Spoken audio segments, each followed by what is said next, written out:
Hello everybody and welcome to the Draft Academy podcast, where we're talking everything Premier League draft in the hopes of helping you gain Premier League draft glory of your own. My name is Philip Berilovitz and I'm joined by Jared Angel. Jap, how's it going, brother? Hello Philly, all good and you? Yeah, all good boy, all good. Unfortunately we're missing one of our members today. Yeah, Ryan's had a baby boy yesterday. See where his priorities are. Yeah, no, I'm not impressed at all. Academy, not impressed at all. He's got to get his priorities in line here. Big congratulations to him and his wife. And big congrats. Hopefully we'll have him back on the show soon. Yeah, no, definitely. Cool. But Jam, so this week we're going to be talking about the three teams that got promoted from the championship and some of the assets that we think could be valuable to your team in the draft. The teams that were promoted were Fulham, Bournemouth and Nottingham Forest. Which teams have you been looking out for and which players have caught your eye?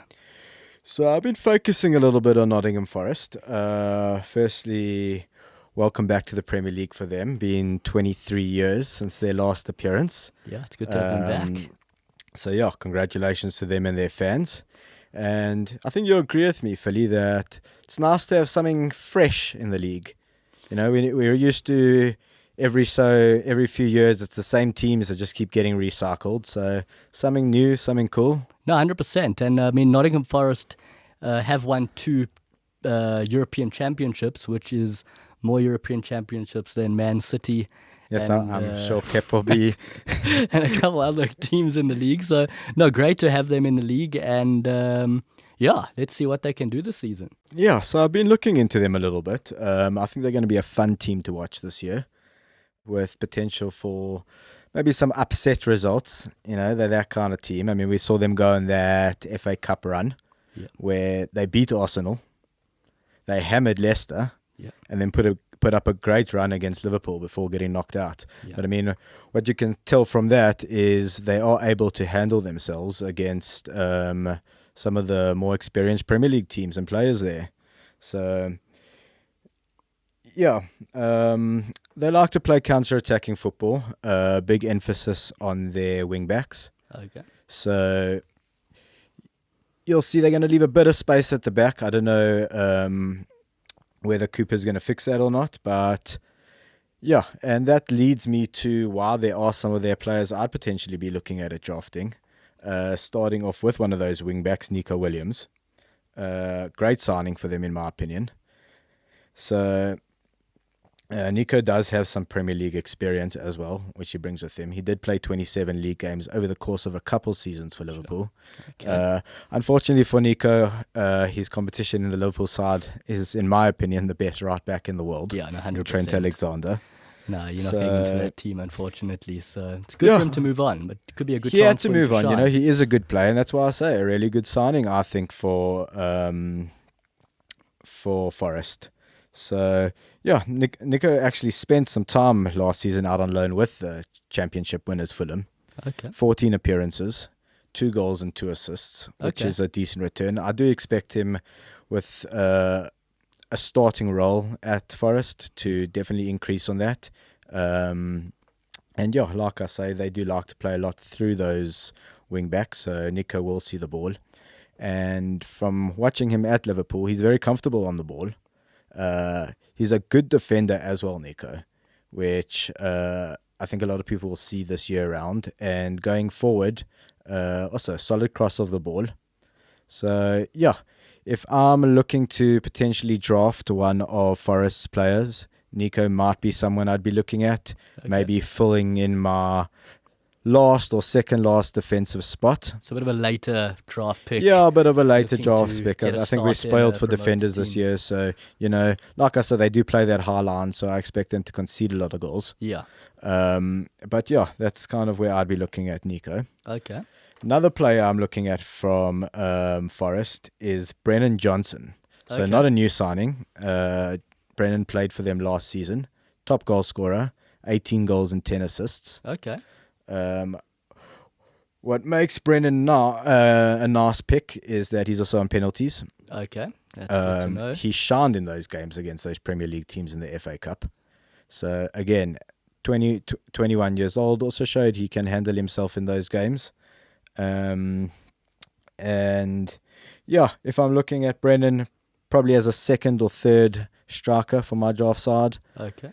And yeah, I think he could turn out to be a nice pick. You reckon you can get about 5 to 10 goals a season? Like what? I think 5 to 10, Shah. Just maybe in and around that. You're hoping for that 8 to 12 mark, maybe. Yeah. Again, with him being on penalties, allows him that extra. Because remember, in the Championship, there is no VAR. So you're not seeing as many penalties as we would see in the Premier League. So that will allow him to probably knock in 1 or 2 extra goals from the spot. Okay. Cool. Any others there, Jay? I'm also looking at a new signing of theirs, and I hope I'm saying his name right. Taiwo Awoni. Okay. This could be an interesting signing, Phil. Okay. This is someone who could potentially knock in 10 to 12 goals as well this season and chip in with some assists. Forest broke their transfer record on him. Okay. Brought him in from Union Berlin in the Bundesliga. What position is he? So he's a forward. Okay. He scored 15 goals in 29 games last season. Okay. He's actually got quite an interesting history with the Premier League. He was brought in by Liverpool at age 18. Okay. And just he could not get his working visa right. So he had to keep going out on loan and loan and loan. And eventually, it got to a point where he needed to settle. Yeah. So he found his feet in the Bundesliga. Okay. And yeah, he has actually broke a record for Berlin Union as he's their top goal scorer in a season ever. Okay, wow. So could be quite an interesting pickup. Yeah, big guy, really big, strong built guy, similar build to Lukaku actually. Okay. Hold the ball up, aerial threat, and he can go direct at defenders. So Forest do like to play with 2 strikers, so you'll probably see Brendan playing just behind him, so that he can pick up some of the scraps and the knockdowns from Awoni. Okay. And yeah, I think we'll see them develop a nice partnership. So I'm going to say the same for him, second or third striker, maybe to look at in your draft team. But I do think he could have a very decent season. Okay, no, that's interesting, Jay, and thanks for the insight there. Let's see how those players do this season. Yeah, and I have one final quick shout out of players to mention from Forest side. Dean Henderson, not going to go into too much detail on that, goalkeeper, but we all saw what he did at that breakthrough season at Sheffield. Yeah, no, he was and huge there. If he can do half as good as that, he's going to go a long way in helping Forest keep those clean sheets and fight for survival. 100%. I mean, no, what he did at Sheffield United, I mean, he almost kept them in the league single-handedly. Unbelievable. The way he was keeping clean sheets, and no, he could be a very interesting, valuable keeper to have. 100%, definitely. Cool. And yourself, Phil, who have you been looking at there from the new promoted teams? Yeah, so I've been checking out Bournemouth. I have been doing a bit of research on Bournemouth, and I mean, their manager is Scotty Parker. He's been in the Premier League before with Fulham. Unfortunately, he got relegated with them. But he seems to have changed his style of play with Bournemouth. They were a very defensive team in the Championship. They only lost 8 games in 46 games. Okay, wow. And they had the best defensive record out of all the teams. They conceded less than a goal a game in the Championship. So it's very interesting. They could... I'd be scared to say that you should go pick up a Bournemouth defender because we know the difference between the Championship and the Premier League. There's a huge gap between the two, and so many times we've seen teams that were great defensively in the Championship come up, and it's just not the same when they're in the Premier League with the quality. Sure. But at the same time, they also scored a lot of goals, so it was quite interesting. They were the second top goal scorers in the Championship, and I mean, one guy to definitely look out for is Dominic Solanke. He happened to score 29 goals in the league. He was the second top goal scorer, and he also chipped in with 7 assists. So let me ask you something. Obviously, we've seen Dominic Solanke in the league before. Yeah. We've seen him play a bit for Liverpool. Yeah. Bournemouth actually signed him for quite a bit of money from Liverpool. And to say he had an average season would be overshooting it. So what makes it different that he comes into the Premier League now and is able to perform? So it's a good question, Jay. I think that what might be on his side this time is that he's the number one number one striker for his team, where at Chelsea and Liverpool, where he was a backup, if anything, for those teams. And people call him a flop. I mean, I wouldn't even call him a flop. He didn't really get a chance at those teams. Fair enough. And yeah, I think he might just, with the opportunity to play every single game, he's the number one starting striker. He will probably start every game if he's not injured. I think that he could be an interesting pickup. I think that I'm nervous with him just because of what we have seen in the Premier League. He didn't really adjust to the Premier League with those teams. And that's the only reason I'm a bit nervous with Solanke. I would see him as maybe a good third choice striker to have in your team. If you are struggling, if you've got one striker, not a bad second pickup. He will be starting games at least. You'll be getting a starting striker. I don't know how many goals he's going to score. I'm worried that I'm imagining in my head maybe 7 to 10 goals in the season. I could be wrong. Hopefully he proves me wrong there. But like that's the one asset that I think is one to look out for Bournemouth for sure. And another one that I noticed was Philip Billing. He has played in the Premier League before with Huddersfield. I remember that. He's a big boy. He's built like a tank. He played number 10 for Bournemouth, so he supported Solanke up front for Bournemouth. And he did chip in with 10 goals and 10 assists. Okay. And he's listed as a midfielder. So I'm imagining that he could be similar to a Mbeumo for Brentford last season. I'm just imagining that he is going to, because he's playing quite high up, he could be a decent asset to pick up as a midfielder who will be playing pretty much as a striker, lining up with Solanke. I don't know how many goals he's going to score. He's not the main striker. But like I say, he's a big, strong guy. He got the 5th most assists in the league as well. So he is an interesting pickup. I think he would be a latter round pick. I wouldn't imagine him to be I'd maybe say he's going in the last 3 rounds if he even gets picked up. I'm not sure, but he is an asset to look out for if you are looking at a Bournemouth player. Okay. Potential wild card. Yeah, definitely a wild card. I don't know if he'll be picked up in the draft, but maybe he'll be picked up later on as a free agent if he starts picking up some goals for his club. Sure. And there's one last guy that caught my eye, which playing for Bournemouth, was a guy named Jordan Zamora. He's a Zimbabwean. He's 23 years old. He's a left wing back, and he broke into the team last season, and he's a very attacking-minded left back. So he's someone who will get forward. He did get himself 3 goals, 1 assist, and picked up 15 clean sheets in the Championship last season. So I know it's a big adjustment to the Premier League, but he probably is a decent 5th defender option if you are looking to fill a gap later on. He's going to be starting the games, left attacking back, and he's just an interesting, valuable asset that, potentially you could pick up later on again. I don't see Bournemouth having major assets to look out for this season, but in the latter rounds, these guys can potentially do a job. Okay, perfect. Thanks, Phil. Sure. And then, Jad, the last team that came up is Fulham. We can't forget them. They were scoring goals for fun in the Championship. Are there any players any valuable assets that you can tell us about, maybe to look out for there? So look, I think when we talk about Fulham at the moment, one name comes to mind, which is Mitrovic. Yeah. And I'm actually going to pass it back to you, Phil. As a Newcastle fan, you've had a bit of a history with this man. So why don't you tell us where he is today compared to where he was a few seasons ago, and how do you think he's going to fare in the Premier League this year? So I'll be honest, I'm a huge Mitro fan. I've always, as a Newcastle fan, I loved Mitro. I was so happy when we signed him. He's a loose cannon. He's a proper crazy guy. Like he will get a red card or 2 this season. Like there's no doubt in my mind. He's one of those guys who will see red, do something stupid. But just passion. No, very passionate guy. Like the guy is just extremely passionate. He's a bit crazy, but I think he has matured. I think that at the moment, the guy's 27 years old. Okay. He had a ridiculous season last season in the Championship. He broke a record for the most goals scored in the Championship, which was 43 goals in 44 matches. Wow, which is crazy stuff. No, I mean, that's crazy. I mean, I don't care if that's the Championship or not. No one has hit those figures before.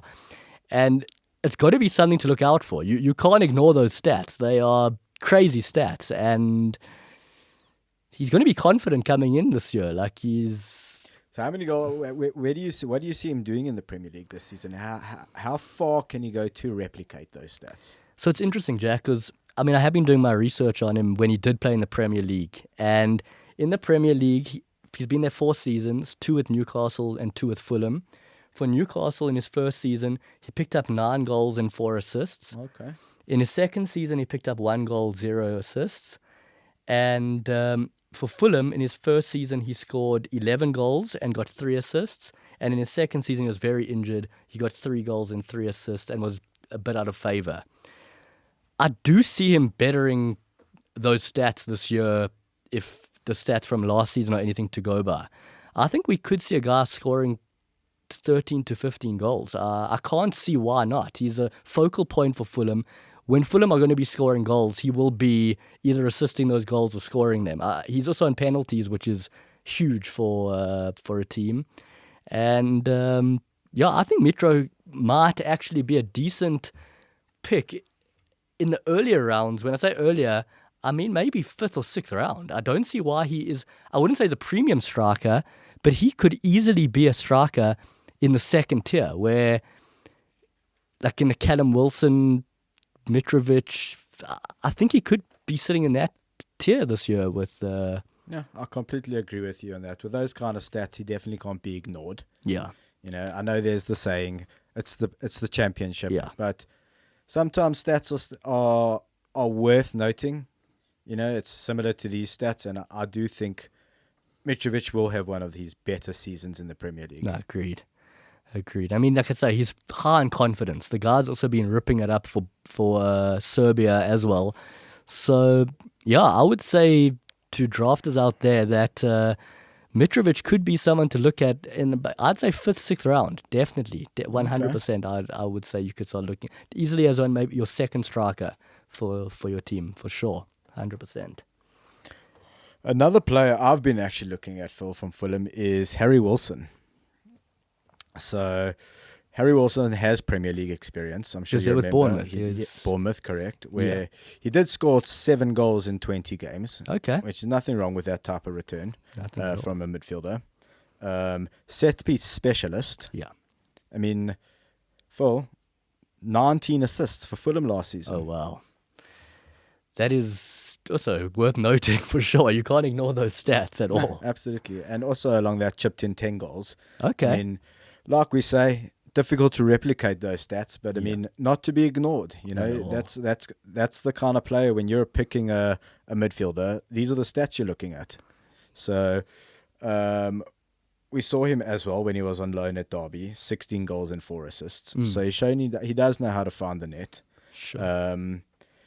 And yeah, I got a feeling Harry could be one of those players that may surprise a few this season. Okay, that's interesting. And Joe, when you say set piece, is he on corners, free kicks, direct free kicks, basically anything but penalties? You'll probably find Harry Wilson lining up to be the one to take it. Sure. I mean, that we know how valuable a set piece specialist is in the draft. Absolutely. They can get you those assists, those goals, and can't ignore those for sure, those stats. So yeah, like I say, I think we could see Harry going a bit earlier than one might expect. Okay. That's an interesting one to look out for. Yeah. Well, let me ask you something else. I've been toying around with the idea of, let's call it a long shot player. And, you know, what I see as a long shot player is someone maybe we're in round 13, 14, 15 of the draft. You're looking around and you're like, struggling to it's now gamble time. Let's be 100%, honest. You know, you got one midfielder space left, one striker space left, or a defender space left. So you're looking around, you're going to take a gamble. Yeah. So to use as an example, the player I'm thinking of to potentially use in a space like this is Harvey Elliott from Liverpool. Okay. So interesting one. Tell us why, Jay. Why I like this and why I call him a gamble is that firstly, we've already heard from Jurgen Klopp this week stating that Harvey Elliott's a very important player to the team, and he's definitely in the plans for this season, which is evident on the number of loan applications Liverpool have declined this season from Premier League teams. And he doesn't want to let him go. He wants him to stay. He doesn't want to go. The club don't want to let him go. You know, I think he feels that he could actually give himself a shot. And not to say he's going to be a starting player. Okay. But he should definitely be getting a lot of game time. I mean, I don't know if you remember, but at the beginning of last season, the first couple of games, Harvey Elliott was in Liverpool's starting 11. I remember that. He was starting And quite a few games. Not only was he in that starting 11, he was actually one of the best players on the field. He got a couple of goals and assists, if I recall, as well. Yeah, I think he chipped in with a goal and an assist there. Okay. But this season, I think we're going to see him get a lot more game time. I mean, in the pre-season friendly against Manchester United the other day, he also looked really sharp. Okay. One of the more sharp Liverpool players in the game. So if you get my drift, that's like the kind of play I'm thinking of as a long shot. Sure. No, I hear you 100%. Anything you got in mind if you landed up in that situation? So I'll be honest, there is actually a player that if I was looking in the last few rounds, just to, like you say, just fill in a slot to take a gamble that could pay off, there is a player that I noticed Brentford just signed, okay? His name is Aaron Hickey. Okay. This guy is a left wing back. It's a record signing for Brentford.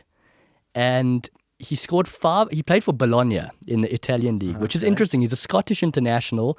He moved to Italy when he was about 18 years old. And he played 2 seasons in Italy. And this guy has some ridiculous stats. I mean, when I was checking, this guy got 5 goals. I think he got 2 assists. And he started most of the games for Bologna. And if you remember, Brentford actually got quite a few clean sheets last season. Yeah, they did. And at the same time, they had Canos. Sergio Canos was their left back. This guy has to be starting over Canos. I mean, it's a record signing. And I feel like he could just be one of those guys that people haven't noticed, people aren't talking about him, but he could be a guy that you can just slot into your team as a late pick. And I wouldn't be shocked if he gets some returns, whether it's clean sheets, as we know Brentford can pick them up, or if it's a goal. I mean, the guy 5 goals for a left back is a very decent return. It's what you're looking for when you're picking in the 13th, 14th, and 15th round. I think, and I think he could go under the radar. I think this could be a little someone to look out for. And a very interesting thing for Bologna, I don't know if it will be the same for Brentford, is he played quite a few games at Bologna as a right wing and a left wing as well. Okay, so he can play higher up the pitch. And yeah, I just think that he could maybe be that gamble player that later on pick him up, and who knows? I mean, he might flop. For all we know, I have no idea what he's going to do. He might not adjust at all. But at the same time, the guy could rip the lights. Could be the next Trent Alexander. 100%. They called him the next Kirantini. That was what they labelled him as. But yeah, let's see what we could do. Perfect. Yeah, Jay. And yeah, I think that's it for this week, guys. Thanks for joining us.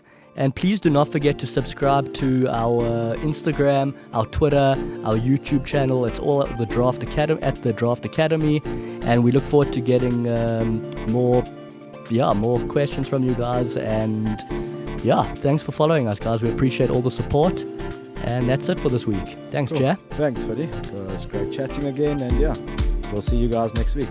Cheers, guys.